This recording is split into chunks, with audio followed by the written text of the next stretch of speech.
Will, how you going, mate? Hello, hi. Well, mate, I gotta say congratulations on this film. I had the pleasure of sitting down and watching it last night, and it completely shocked me, so congratulations on such a fantastic film. Oh, thanks. I'm so glad that it landed on you. That's wonderful. Yeah. So tell us a little bit about what it was that made you want to do this movie once you read the script, because it is such an intriguing film. What was it about that script that made you go, I want to do this? The central question of the entire story is um, how much of this is happening in David's head and how much of this is actually supernatural and weird. And that question is never explicitly answered, and either interpretation is appropriate for the audience. I really, really like that. I also felt that this film illustrates beautifully and succinctly how dangerous and harmful toxic masculinity is, not just to the people around the toxic male, but to that toxic male himself. Yeah. For our listeners out there that may not have been able to watch the movie a little bit, could you expand on that a little bit more? Tell us a little bit about what this film explores when it comes to toxic masculinity. Well, the story is about this guy David, who's a caregiver. He takes care of his elderly mother, who is in deteriorating mental health, and he's lonely. And he tries some video dating. The film's set in 1990, so he tries some video dating, and it's just not really working. And he grabs this video cassette called Rent-A-Pal, and on that video cassette is this guy called Andy, and I play him. And he's a pre-recorded actor sitting in a chair having a conversation with the person who rents the video cassette. So Andy says, "Hey, how are you today?" And then listens while the person actually answers. And then Andy says something like, "Oh, that's so interesting. You know, it's very warm here today," or whatever. It's the impression of a conversation. This is based off something that actually existed in the late 80s and 90s, which was called Rent-A-Friend. And it was an actual real thing. Where the story, I think, explores toxic masculinity is when David actually makes a meaningful human connection with another woman who is also a caregiver, who the audience is just going bananas for them to get together. They're perfect together.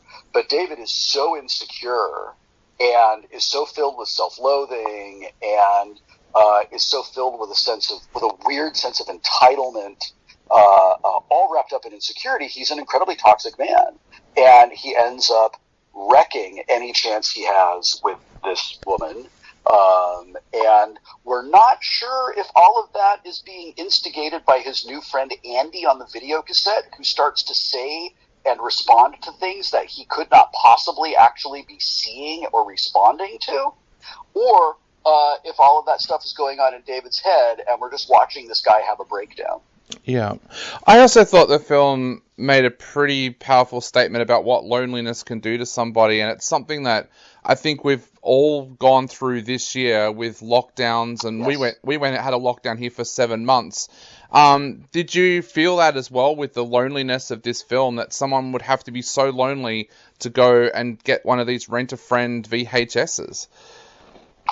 One of the things that was intriguing to me is the examination of a person who is at a point where that's like a great option, because there is something that's really sad about that.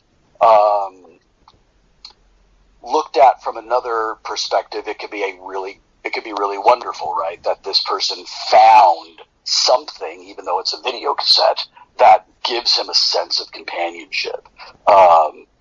The part of me who is empathetic can feel the loneliness in that person. What we see more often in real life is someone's lonely and they become bitter and angry and they feel unloved, so they become unlovable and they become really awful to be around and terrible to the people around them. I think we've seen a ton of that this year. I've read about your lockdowns in Australia. I'm sure you know, here in America, our government is a complete failure.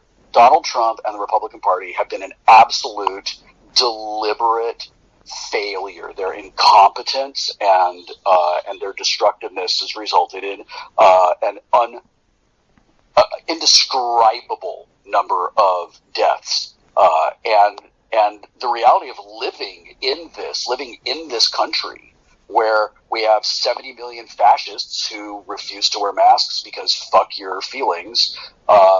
It's terrifying to go out and go places, and I get it. Like, I'm glad that I get to stay home. I'm grateful that I get to stay home, and I'm super grateful that I have my wife and my partner of 25 years to spend it with.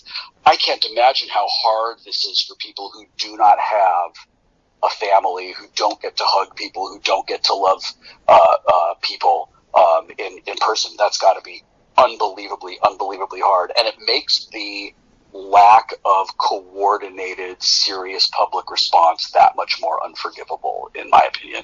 Yeah, we've seen a lot of road rage and rage incidents in shops when everything's reopened here, because there seems to be a lot of people angry at everybody at the moment. I was actually going to ask, how did you spend your lockdown, and how did you find it as a creative person? Because I was one of those people that found it quite easy because I just wrote while I was in lockdown. But how did you find that lockdown? It wasn't particularly difficult for me for a number of reasons. The biggest reason is I am extraordinarily privileged. I'm very, very lucky to be financially secure right now, because too many people in America are not.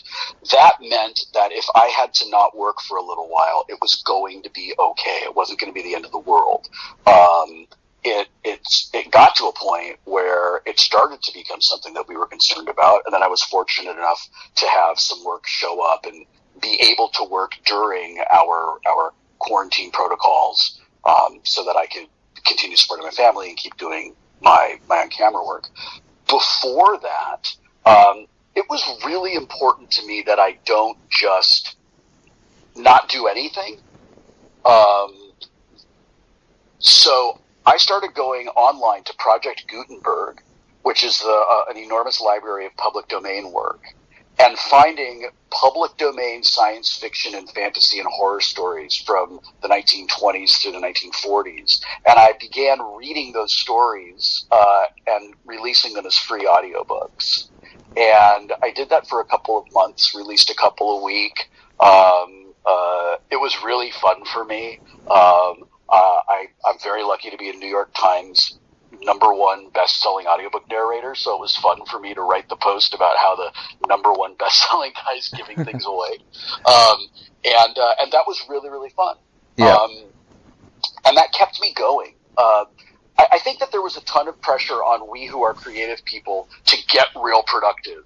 And I think that expectation is actually harmful to people in the creative fields, because we are, by our nature, empathetic, and we tend to be like super feelers, and there's so much that is bad and overwhelming and scary in the world right now. We need to make space in our lives to take care of ourselves and practice self-care, and I think it is entirely legitimate to spend as much time as anyone needs, just like reading a book or watching television or making some food or whatever it is that people are doing to just kind of get through it, because we're all living through a trauma right now, and it's going to be years before we have all fully processed and recovered from this experience. Yeah, definitely. Well, I have to ask as well, with the character of Andy, how did you prepare for that role? Did you go out and try and find some of these video dating videos or the Rent-A-Friend videos to try and get a feel for what these videos were actually like? I didn't want the performance to be an impression, so I avoided those things. I did look at the boxes. I looked at some of the boxes for some of the Rent-A-Friend tapes that John had, mostly just out of curiosity, because it was such a weird thing that exists. But also it tells you a lot about their how the people creating it expected the actors to perform a little bit, sort of implied by the artwork. Yeah. And it just sort of like that lined up with what my instincts were. And I just trusted John that if he wanted me to shade or change the performance in any way, he could just give me that feedback and we'd do another take. Yeah, it's an interesting role for you because you're basically sitting in front of a camera delivering these lines. The fact that you'd done voiceover work with shows like Transformers and Teen Titans, did that actually help with your performance here? Yeah, it's a small performance and it's a very still performance. There's very little physicality in this character and in this performance at all, and I leaned on the experience that I have had as a voice actor, where I can't use my body at all, to reassure myself that a performance can be meaningful and sincere and can be delivered without it necessarily feeling like you're getting a lot of physical or emotional feedback, because there was really nothing in the performance that earned that kind of feedback, so it had to just be put out on its own. Yeah. One of the things that really hit me with this movie as well was we're going to see a lot more from John, the director. Tell us a little bit about John and what he was like to work with as a director. John was fantastic. We had a sensational conversation a couple of months before I came to set, where we talked about the story and we talked about the character, and I, as a writer, had two story notes that I thought would maybe take an already good script and dial it up a little bit, and John liked those ideas and incorporated them into the final film, and I'm real proud of that contribution to the process. Yeah. He had such a clear vision, and he was so easy to work with, and he inspired such creativity and enthusiasm from the crew that I absolutely see him going places, and he edited this entire movie himself, and clearly his editorial chops are accomplished. So he's not limited to one particular aspect of the industry. He's going to have the ability to express himself how he chooses going forward, and I think that's really exciting. Yeah, definitely. Cannot wait to see what he does next. Will, I know we are running out of time very, very quickly, so I'd love to ask before I go, what would you like to say to our listeners and readers out there before they go and check out this great new film? Listen, honestly, I just want to say thank you for giving us some of your time and choosing to spend that time with our film. I'm very, very proud of it, and I'm just grateful that there is an audience out there that seems to be drawn to it for the same reasons I was drawn to it, and I'm thrilled that I get to be part of it. Definitely. Well, Will, thank you so much for chatting to us today. It's been an absolute privilege, and hopefully one day we get to see you at one of the cons out here in Australia as well.